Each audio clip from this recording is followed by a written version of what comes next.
गरीब मूर्ति बनाने वाला और जादुई पैसों की राधा कृष्ण। मथुरा वृंदावन के पास एक छोटा सा गांव था जहां सभी लोग खुशी खुशी रहते थे। गांव के ज्यादातर लोग किसान थे। गांव के अंदर कुछ ग्वाले भी रहते थे। सभी ग्वालों ने ज्यादातर भैंस पाल रखी थी। गांव में बस एक दो ग्वालों के पास ही गाय थी। हर कोई अपने अपने काम में व्यस्त रहता था। उसी गांव में एक गरीब मूर्तिकार रहता था। उसका नाम श्यामा था। वो बहुत ही सुंदर मूर्ति बनाता था, लेकिन गांव में कोई भी उसकी मूर्ति नहीं खरीदता था। उसकी पत्नी एक पैर से लंगड़ी थी और उनके दो बच्चे भी थे। पत्नी का नाम कलावती और बड़े बेटे का नाम सोनू और छोटे बेटे का नाम कन्हैया था। वो गरीब मूर्तिकार भगवान कन्हैया का बहुत बड़ा भक्त था और अक्सर उन्हीं की मूर्तियां बनाता रहता था। पर वो मूर्तिकार हमेशा से गरीब नहीं था। बहुत सालों पहले सभी लोग उसकी मूर्तियां खरीदते थे और उसका खर्चा पानी चल जाता था। लेकिन समय के साथ साथ उसका धंधा पानी धीमा पड़ता गया और घर में पैसों की दिक्कत होने लगी। एक दिन शाम होते ही वो मूर्तिकार अपने घर पहुंचता है और घर के बाहर से आवाज लगाता है, कलावती, ओ कलावती, जरा बाहर तो आना, ये सामान अंदर रखवाना है। अपने पति की आवाज सुनते ही कलावती एक लाठी का सहारा लेकर तुरंत बाहर आती है और टोकरी में रखी सारी मूर्तियां देखकर निराश होते हुए अपने पति से कहती है, ये क्या, आज भी सारी मूर्तियां वापस ले आए तुम? तब मूर्तिकार श्यामा कहता है, अब मैं क्या करूं कलावती, गांव का एक भी आदमी मूर्ति नहीं खरीदता। तब कलावती थोड़ी तेज आवाज में कहती है, कोई तुम्हारी मूर्तियां क्यों खरीदेगा? सालों से एक जैसी मूर्तियां बना रहे हो। वही राधा कृष्ण की मूर्तियां, कभी तो नए जमाने की मूर्तियां बनाया करो। जमाना बदल रहा है। इतना सुनते ही श्यामा नाराज हो जाता है और कहता है, देखो कलावती, तुम मुझे चाहे जो कुछ भी कह लो, लेकिन मेरे राधा कृष्ण को कुछ मत कहना। इतना सुनते ही कलावती मुंह फुलाकर अंदर चली जाती है और घर के अंदर रखी राधा कृष्ण की मूर्ति के सामने खड़ी होकर कहती है, सुना है तुम सबकी सुनते हो, तो फिर हमारी क्यों नहीं सुनते? मेरे पति कितने सालों से तुम्हारी भक्ति कर रहे हैं और बदले में उन्हें क्या मिला? वही गरीबी, वही रोज रोज की तकलीफें। कलावती जब कभी भी दुखी या परेशान हो जाती थी तो इसी तरह राधा कृष्ण की मूर्ति के सामने बड़बड़ाने लगती थी। उसका मायका मथुरा में था और वो भी बचपन से भगवान राधा कृष्ण की भक्त थी। लेकिन समय के साथ साथ गरीबी के कारण उसका भगवान से भरोसा उठ गया। थोड़ी देर बाद रात हो जाती है। कलावती और उसके दोनों बच्चे सो जाते हैं, लेकिन श्यामा अभी भी जाग रहा था और उसे अपने वो दिन याद आ रहे थे जब पूरे गांव में उसकी मूर्तियां बहुत ही प्रसिद्ध हुआ करती थीं। उसकी मूर्तियां खरीदने दूसरे गांव से भी लोग आया करते थे। उसका बड़ा बेटा सोनू 2 साल का हो गया था और कलावती गर्भवती थी।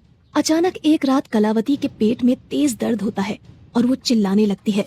श्यामा तुरंत जाग जाता है और कलावती से कहता है, क्या हुआ कलावती, इतना क्यों चिल्ला रही हो? तब कलावती दर्द से कराहते हुए कहती है, पेट में बहुत तेज दर्द हो रहा है। लगता है बच्चा पैदा होने वाला है। तुम जल्दी से जाकर बूढ़ी काकी को बुला लाओ। श्यामा तुरंत छाता लेकर दौड़ता हुआ बूढ़ी काकी के घर की तरफ निकल पड़ता है। उस रात बहुत जोरों की बारिश हो रही थी और बादल गरज रहे थे।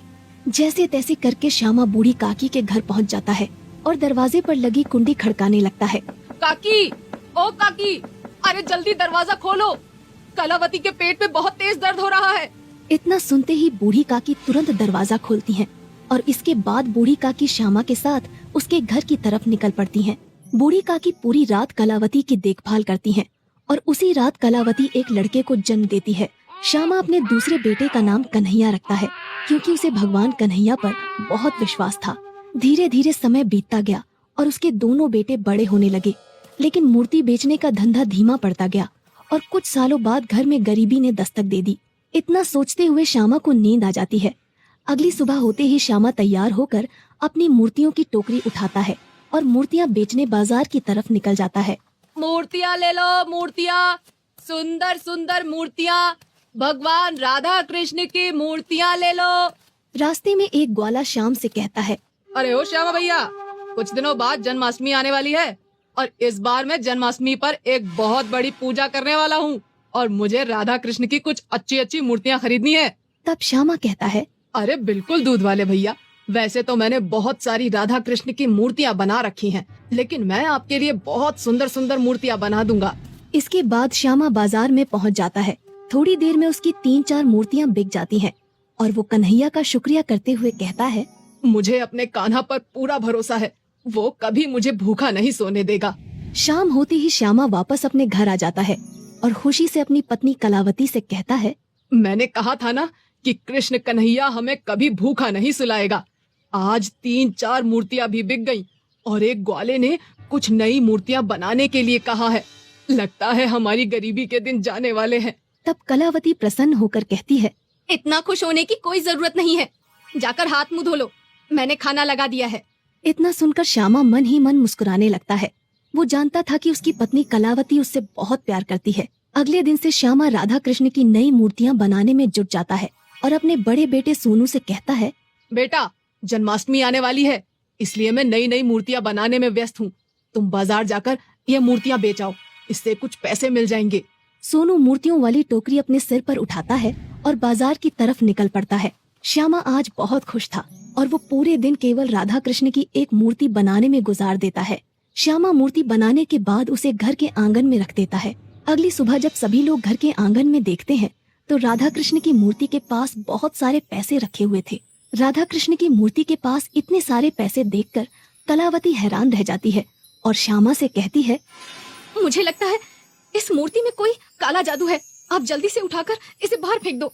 तब श्यामा कहता है, कैसा काला जादू? मैंने कल ही इस मूर्ति को बनाया था। मुझे लगता है भगवान ने हमारी पुकार सुन ली। इसके बाद श्यामा सारे पैसे उठा लेता है और मूर्ति को घर के अंदर एक सुरक्षित जगह पर रख देता है। उस दिन के बाद हर रोज जब भी श्यामा और उसका परिवार सुबह सोकर उठते थे तो उस मूर्ति के पास बहुत सारे पैसे रखे होते थे। इस तरह थोड़े ही दिनों में वो लोग बहुत अमीर हो गए। लेकिन श्यामा ने अपना मूर्ति बनाने का काम नहीं छोड़ा और धीरे धीरे श्यामा ने एक बहुत बड़ी मूर्तियों की दुकान खोल ली। एक दिन दुकान पर वही ग्वाला आता है जिसने श्याम से मूर्तियां बनाने के लिए कहा था। अरे श्यामा भैया, तुमने तो मूर्तियां बना बनाकर बहुत तरक्की कर ली। तब श्यामा कहता है, अरे भैया, सब ऊपर वाले की मेहरबानी है। इसके बाद वो ग्वाला मूर्तियां खरीद कर चला जाता है क्योंकि अगले ही दिन जन्माष्टमी थी। राधा कृष्ण की मूर्ति के जादुई पैसे के कारण उस गरीब मूर्ति वाले श्यामा के पास बहुत सारी धन संपत्ति आ चुकी थी और इस तरह से श्यामा अपने परिवार के साथ धूमधाम से जन्माष्टमी मनाता है।